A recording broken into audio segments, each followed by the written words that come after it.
Hey everyone, it's Jim from Valves and More, an online vintage tube store. And today in Tube Lab number 84, we're going to take a look at the Svetlana KT88 and do a mini review. But first, caution everyone, electronics and tube amplifiers can have very high voltages present, which can be lethal. Exercise extreme caution when working around them. Always consult a professional technician when in doubt. So last week I briefly introduced my first quad of vintage Svet KT88s.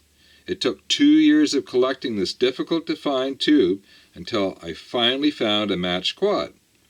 Let's just take a quick look at the tube and we'll compare it to the 6550C, which is a slightly lower powered version of this. So a fairly large bottle, a little bit bigger than the 6550. The biggest difference is that it's got an upper mica, a third mica, and that helps reduce noise and vibration, and it gives a more rigid structure. And as you can see, there are rods connecting everything up that go up on the corners of the tube.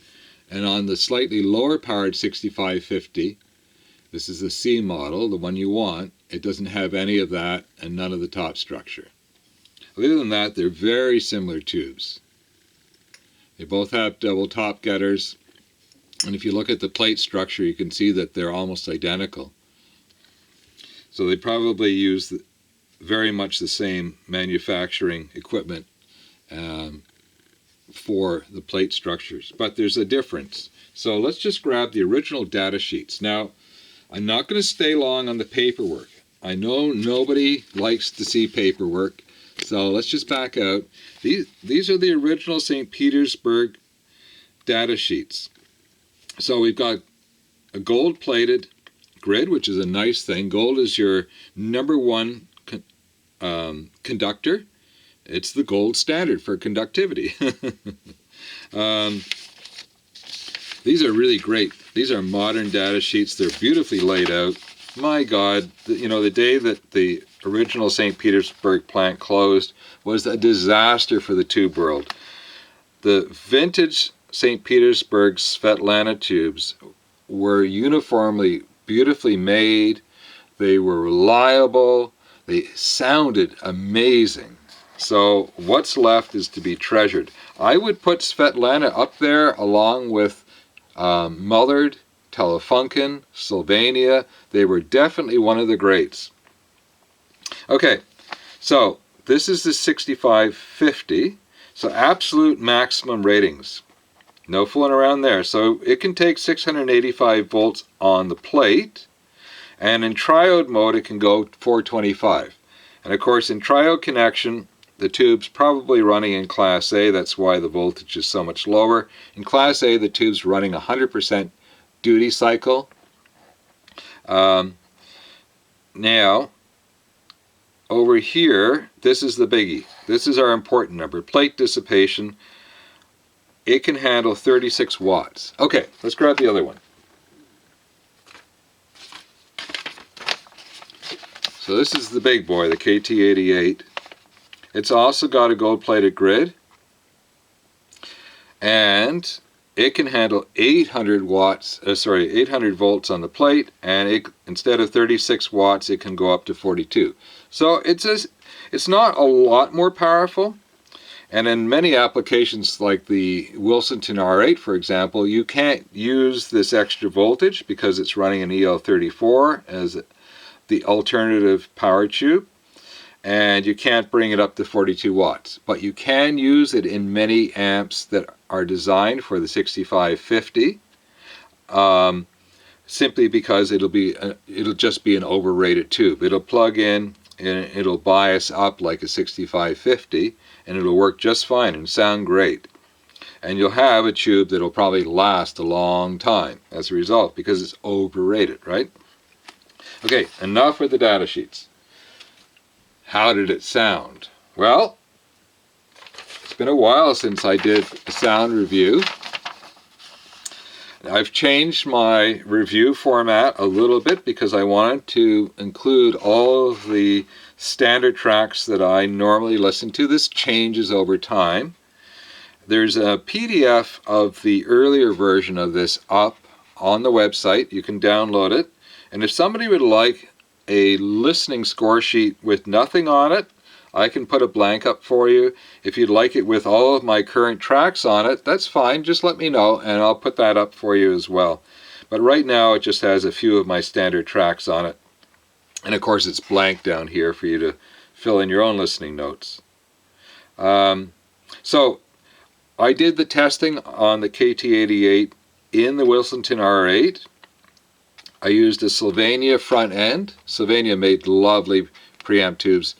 There are some competitors that come close, but as a standard preamp tube, it's really tough to beat a Sylvania. So I used the original St. Petersburg KT88s as a power tube. Bass was excellent, very well defined, great tone. Now, if you've watched my reviews over the years, you know I almost never tick the excellent bass box.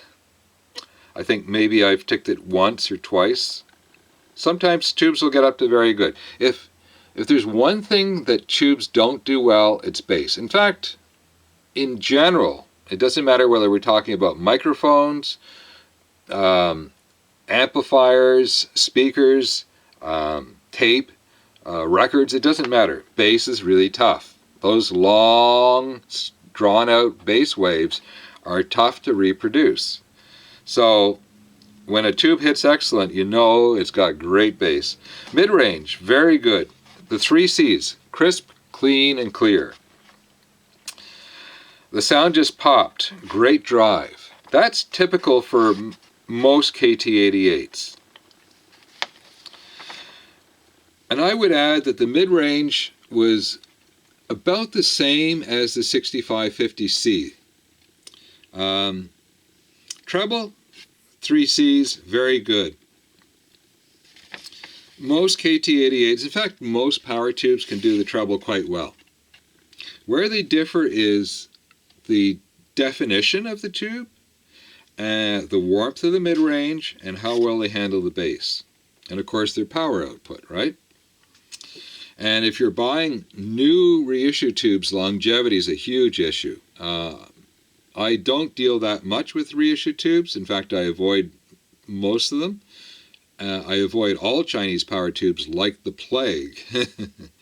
And given that we've had 2 years of plague, we now know really what that expression means, don't we? Noise and microphonics were low, very low in fact. So I would say that the KT88 version is a full step up from the 6550C. Clarity and drive times 3. This is a very clear presenting tube. Lots of excellent detail, good drive like the KT88 type, excellent bass. It is by far the best sounding KT88 I've ever heard. Okay, let's put that down. What's been happening, and let's put these somewhere safe, what's been happening over with Melotone kits? Well, another test builder finished a universal 6 or 12 SS7 preamp. The universal preamps have been getting great feedback. So let's just read through this quickly. You know I love reviews because we don't advertise. So reviews are it for us. They either make or break a product. I appreciate the time Melotone Kits took with this design, creating an affordable, great sounding preamp that we can all take advantage of. Anyone considering this preamp should be confident that the kit is a joy to build with great instruction. And the sound truly improved my system. In my case, that is pairing with the Wilsonton R8. Using the preamp in. That's going to be fairly common for a lot of purchases of our kit preamps, is that they're going to use it to drive either an integrated amp or some mono blocks, or something like the integrated R8 that has a pre-in built. Clarity and imaging with soundstage improvements were my first impressions, and I could not stay away from the higher volumes. Yes, I heard new instruments come out on some of my favorite tracks that I've not listened to for years. I think I didn't read that right, but you get what I mean, or what he means. I plan to pair this preamp with a solid state amp for my next Nirvana endeavor. Thanks again. So, one of the things that we hear back quite a bit is that we have great clarity and imaging in our designs. And that, of course, is by design. We spend a lot of time listening to the prototypes and working on getting the amps sounding musical, clear, those three C's, clean, clear, and crisp. And with clarity comes a depth of definition. My neighbor's got the chainsaw going, so I don't know if the mic will pick it up or not. If it does, pardon him. He's been making a racket all day long. I've been waiting for some quiet so I could do this review. And of course, he's finished his break. So, clarity is by design. The amp and preamp need to be laid out with a very short signal path.